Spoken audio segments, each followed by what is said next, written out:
Polo कधी येणार, RX-100 कधी येणार, पजेरो कधी येणार, या लिस्टीत पोलोचा नंबर वरचा लागायचा. पोलोचं नवं व्हेरियंट भारतात आलंच नाही, पण आत्ता आली आहे ती थेट गोल्फ. पॉवर ड्रिफ्टवाल्यांनी एक व्हिडिओ सोडला ज्यात वोक्सवॅगनची भारतात लॉन्च केलेली गोल्फ 267 किलोमीटरचा आकडा शिवताना दिसते. थोडक्यात गोल्फची हवा चालली.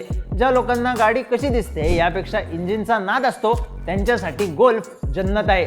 2 लिटर सिलेंडर, 265 हॉर्स पॉवर, 370चा टॉर्क आणि 5.9 सेकंदात 100चा मोसम.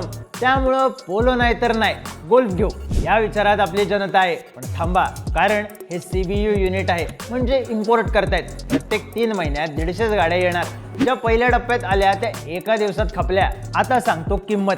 तर गोल्फ ऑन रोड 63 पर्यंत जाते. कुठे लाख 2 लाख लोकेशननुसार कमी होतील, पण 60च्या वरच काटा जातोय. बाकी हॅचबॅकला कोण 63 घालवतो? कलर कुठला आहे, मायलेज काय, अशा कार्यकर्त्यांनी धंद्याला लागू नका. बाकी इंजिनवर प्रेम करत असलेल्या कार्यकर्त्यांनी तर नव्या पोलोचा वॉलपेपर बदलून गोल्फचा वॉलपेपर ठेवायला हरकत नाही.